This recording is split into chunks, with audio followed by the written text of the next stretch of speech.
Police say there were at least 6 separate shootings between Saturday and Sunday. LMPD now says that there are suspects or a person of interest in some of these cases, but they're not specifying which cases. 2 days, more than a dozen people shot in Louisville, and 3 of them killed. This is not Louisville. This is a few people who are committing harm, who are causing harm.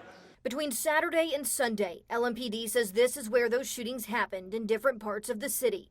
In several of the shootings, more than one person was shot, including a shooting Sunday morning at a parking lot on Raggard Road. Police now say 7 people, 5 juveniles and 2 adults, were shot. They're all expected to survive.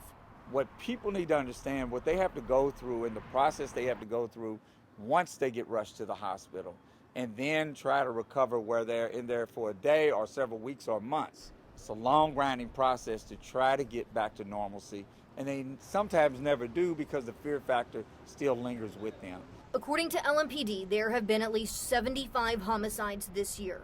Each year since 2020 has ended with more than 140 homicides in the city. It's been a consistent over the past several years of violence, of retaliations, of grudges, of senseless acts of violence that are retaliated against in many cases, which then escalates and continues on that cycle. Some say they have hope for the future, but say the violence has been going on for years. There's been times that I've been angry, but I just couldn't bring myself to the cause of causing harm to someone like that. LMPD is calling on the community to help with information as homicide unit detectives continue to work cases. They work tirelessly long hours. Obviously, when we have a weekend like this, it takes every resource we have. Obviously, many of those detectives are working multiple cases and working multiple scenes through the weekend. Anti-violence advocate Christopher Tuek says he's seeing more and more of people trying to change the trend. And then people in the community doing their part in each neighborhood.